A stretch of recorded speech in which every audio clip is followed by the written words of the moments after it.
Un saludo muy especial para aquellas personas que están conectadas hoy con Conexión 7D. Hoy tenemos un invitado muy especial, mi amigo Rubén. ¿Cómo estás?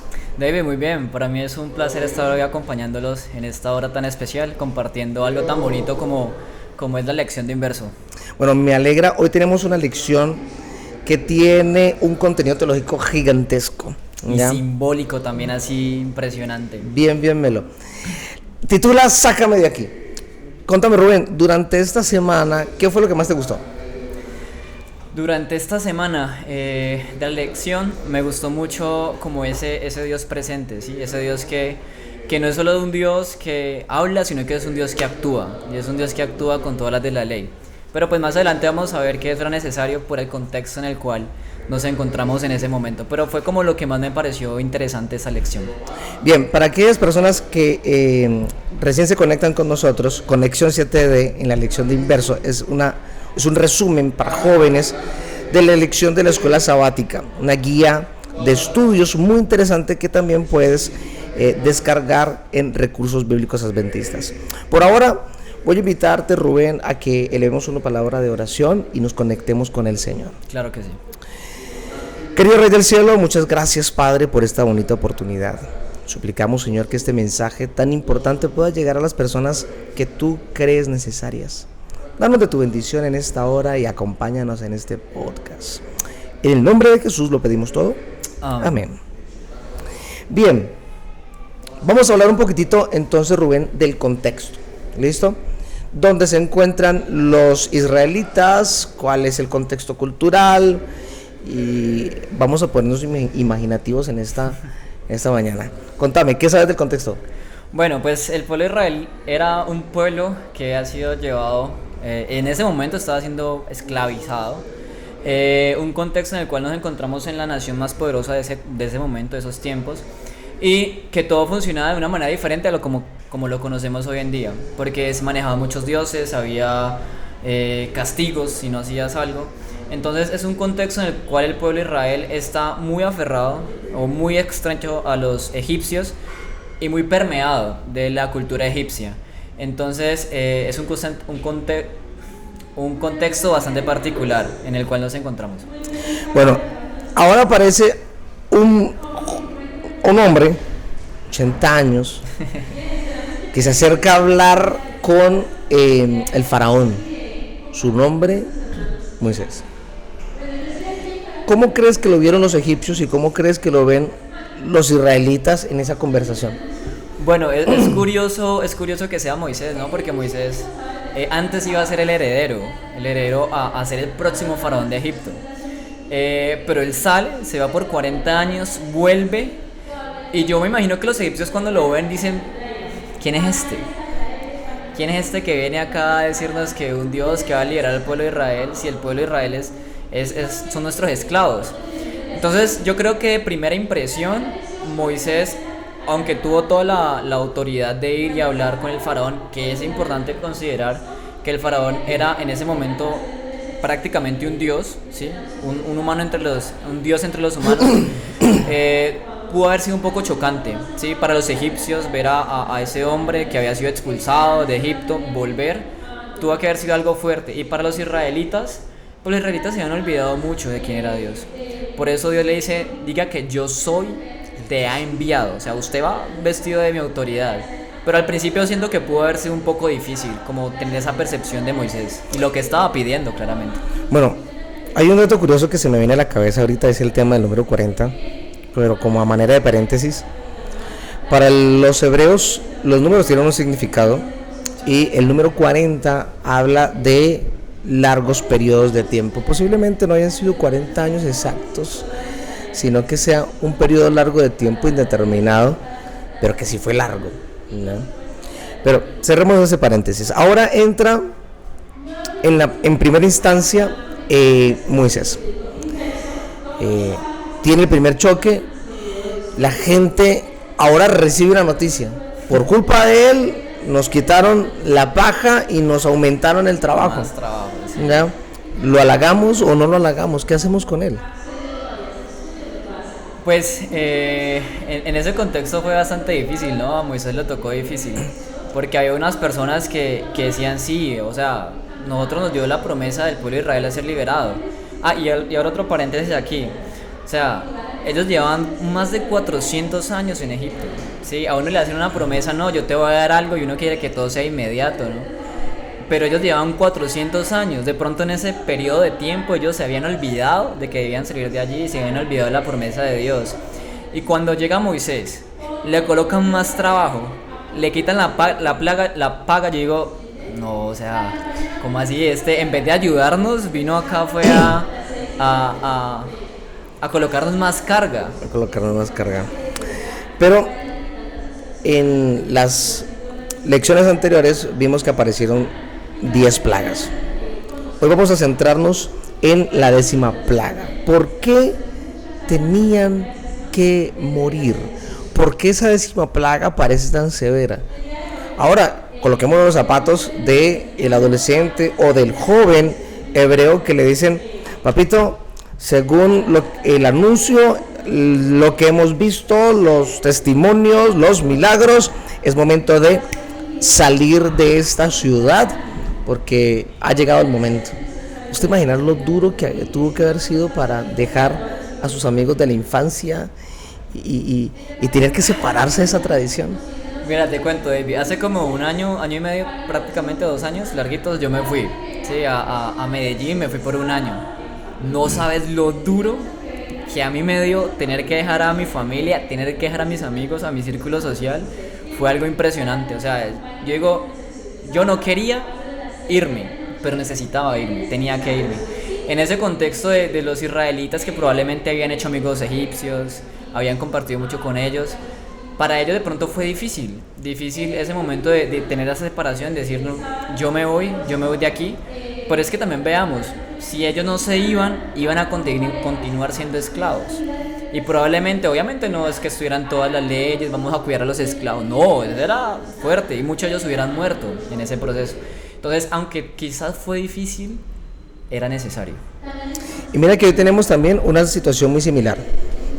Para el pueblo de Israel había una profecía donde se les decía que en algún momento tenían que salir de ser esclavos. Pero para el pueblo adventista del 7º día nosotros creemos que cuando llegue la ley dominical, y ojo con esto, para aquellas personas que están escuchando ya pueden empezar si tienen la pregunta, ¿qué es ley dominical? Escríbanlo en los comentarios, en algún momento podríamos observar y poderlo responder, sacar una parte, ¿por qué no responder ese aspecto?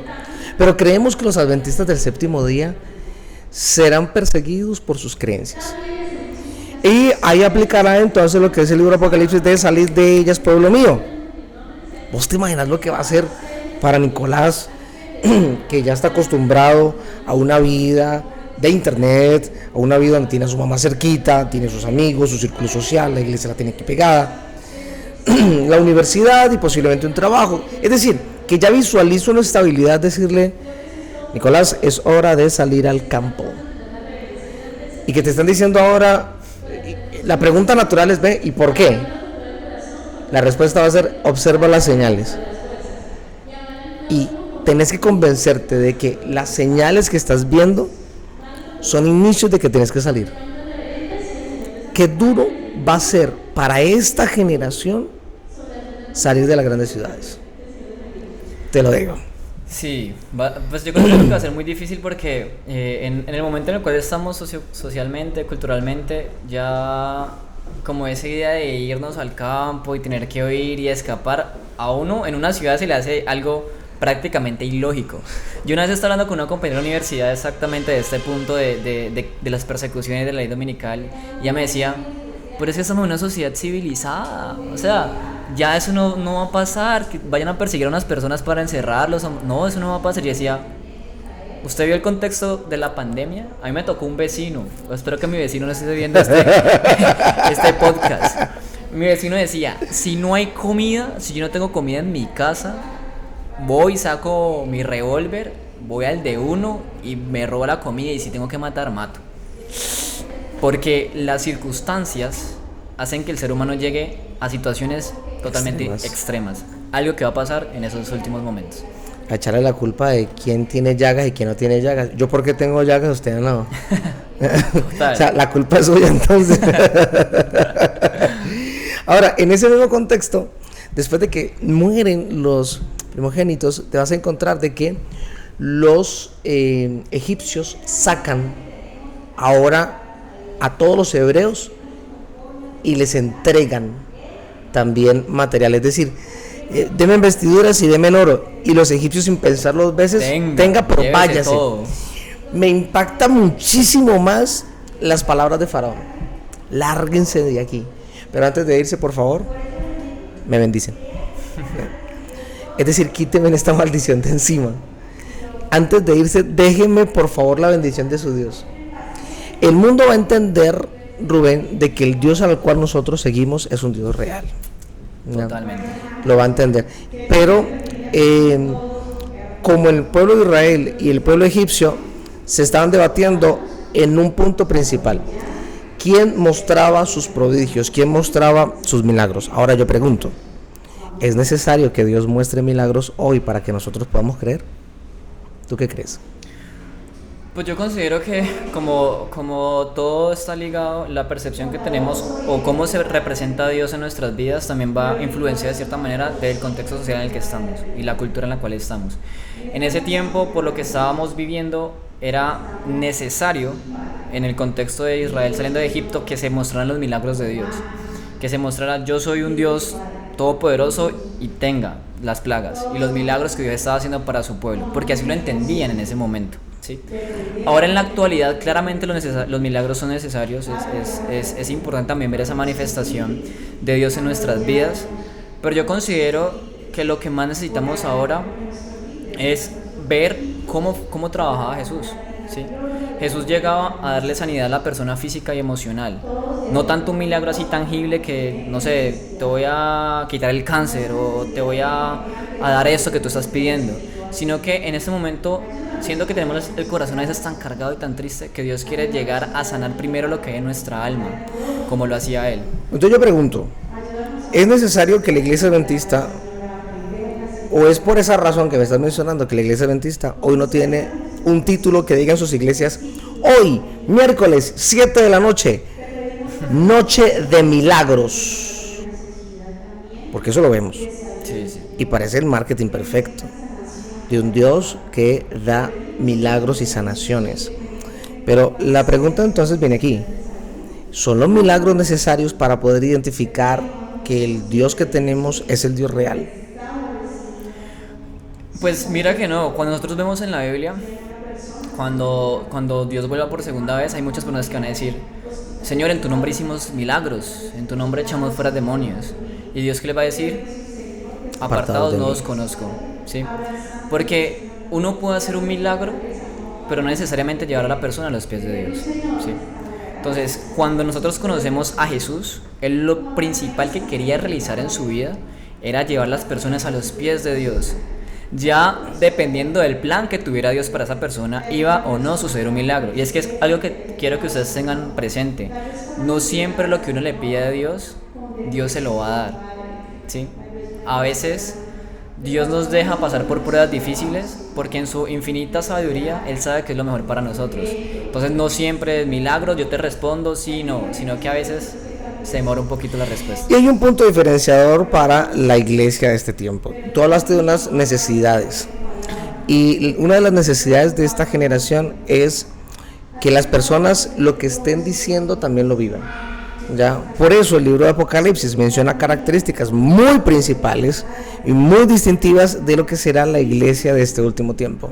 Son los que guardan los mandamientos de Dios y tienen la fe de Jesús, es decir, dan testimonio de.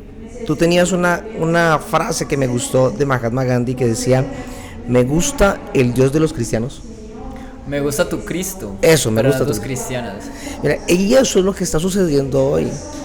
A la gente le gusta el sistema, parece muy bonito, les parece agradable. De hecho, esta semana hablé con un estudiante de una denominación y le expliqué cómo era el sistema de los diezmos y las ofrendas. Y me dijo: ¿cómo así? Es decir, que usted cuando recoge los diezmos y las ofrendas no toca un peso. Yo no toco un peso. Yo soy el pastor, pero no toco un peso.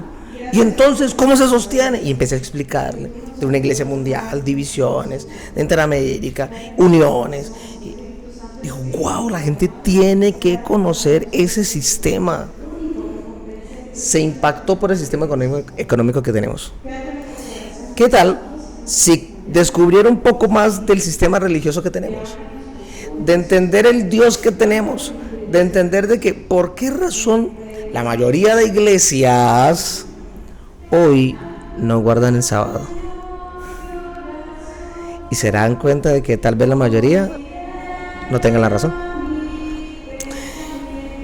Ahora yo quiero que pensemos lo siguiente. Los egipcios están bajo un concepto ahora. Acaban de escuchar una noticia. Si se mancha con sangre de cordero los 3 dinteles y estoy dentro de esa casa, mi hijo no se muere, pero si estoy fuera, mi hijo se muere. En algún momento habrá pensado, eso tiene que ser venganza, lo que pasó en Éxodo 1:22, de que Faraón manda a matar a todos los primogénitos. Eso tiene que ser venganza de ese Dios. Pero va a tener que tomar la decisión, o está adentro o está afuera. Hay algo curioso cuando mencionas Éxodo 1:22, y es que a veces las personas ven el sacrificio de los primogénitos o la plaga de los primogénitos algo, Dios, ¿cómo va a hacer eso? Dios, si es un Dios de amor, ¿cómo va a hacer eso? Y se desligan un poco del contexto en el que estamos. En Éxodo 1:22, los egipcios, antes de que esto suceda muchos años antes, matan a todos los primogénitos varones de los hebreos. Y hay una gran diferencia entre lo que sucedió por parte de los egipcios y lo que sucede en la 10ª plaga. Y es que en la 10ª plaga Dios iba a ser justo con todos. Y te lo digo así, si había un egipcio que hacía lo que Dios había mandado, colocaba y untaba con sangre el dintel de su casa y él y su familia entraban, el ángel destructor no iba a pasar por allí. Y si había algún hebreo que a pesar de que conocía, a pesar de que sabía de Dios, a pesar de que conocía de ese Dios, si había un hebreo que no cumplía lo que Dios le había dicho, baila. Ya, pero También esas personas iban a sufrir las plagas de Dios, el juicio de Dios. Y es curioso, o sea, yo no lo veo como que fue un Dios castigador, sino que fue un Dios de una orden. Usted decide si me acepta, usted decide si no me acepta. Tenían la opción de decidir. Es lo que vemos nosotros en Juan capítulo 3, versos 16, 17 y 18. De tal manera amó Dios al mundo, que yo soy hijo unigénito para que todo aquel que en él cree no se pierda, sino que tenga vida eterna. Pero el versículo 17 dice, oye, Dios no envió al mundo para condenar al mundo, sino que para que el mundo sea salvo con él. ¿Por qué me pierdo? ¿Por qué me salvo? Porque si no acepto, pues me pierdo, y si acepto, pues me salvo. Esto mismo lo vivieron los egipcios y los hebreos en el mismo entorno. Hoy las personas que nos están escuchando, independientemente si son o no son adventistas del séptimo día, también están en la misma encrucijada. Si miran a la cruz, ven al Cordero y aceptan al Cordero, son salvos. Si no lo aceptan, no lo son. Y mira que sucede algo muy curioso, porque yo he hablado con varios amigos y dicen, no, yo creo en Dios, yo sé que Dios existe, yo sé que esto y esto y esto, pero no es suficiente con creer, ¿sí? Ojo, porque una cosa es creer en el concepto griego. Ajá. Y otra es creer en el concepto hebreo. Te coloco el ejemplo sencillito. Creer en el concepto griego es, vas a comprarte un Onix, un Chevrolet Onix, conceptos, que 1.5, corra tantos kilómetros por hora, y con esa teorización tú dices, chévere, lo compro. Para un hebreo no. Un hebreo le puedes dar toda la teorización, pero si tú quieres que compre, él se va a montar en el carro, va a prender el carro, le va a dar zapato a ese carro y después dice, sí, lo compro. Esa es la diferencia de creer, ¿ya? Creer implica aceptar a Jesús como Salvador personal, no es solamente decir bla bla bla. Sí, pero el contexto que tenemos ahorita de creer es, bueno, yo sí creo, pero usted vaya por allá. Entonces, como trayendo lo que he hablado con muchas personas, dicen, no, yo creo en Dios, pero yo sé que existe y yo hago el bien y no pasa nada, yo voy a ser salvo. Pero pues ya sabemos que aparte de creer en Dios, como el contexto judío lo dice, creer es actuar, hacer cosas basado en esa creencia que yo tengo, que es importante tenerlo en cuenta hoy en día. Correcto. Bien, Tendríamos muchas cosas más que contaros, dijo el libro de Juan, pero el tiempo se nos ha diluido. Solamente quiero que cerremos con un aspecto, y es el tema de los primogénitos, y tiene que ver con la persona que nos está escuchando, Rubén. Antes de recibir la prueba, antes de salir al mundo, antes de enfrentarte a lo que Dios desea para ti, antes de ministrar lo que Dios quiere entregarte a ti, tienes que hacer lo que Dios hizo con los primogénitos. Vamos a consagrarlos, vamos a dedicarlos. Es imposible decir que voy a recibir las bendiciones de Dios sin primero consagrar mis manos para recibir lo que Dios ha de entregarme. Así que yo quiero invitarlos a que hagamos una oración de consagración en esta hora. ¿Me parece? Sí, me parece perfecto. Vamos a orar. Oremos. Querido Rey del Cielo y buen Dios, al otro lado de la pantalla hay personas que desean conectarse contigo de manera real y tienes miles de bendiciones para entregarle. Pero Eterno Padre, queremos consagrar a esa persona, que toque su corazón, que toque sus manos, que tome la decisión hoy de aceptar a Jesús como su Salvador personal. Así que, Eterno Dios, acompáñale, ayúdale en esa decisión, guíale en donde debe de estar. En el nombre de Jesús. Amén. Amén. Un cordial saludo para todos, y esto fue Conexión 7D. Hasta luego, que estés muy bien, bendiciones.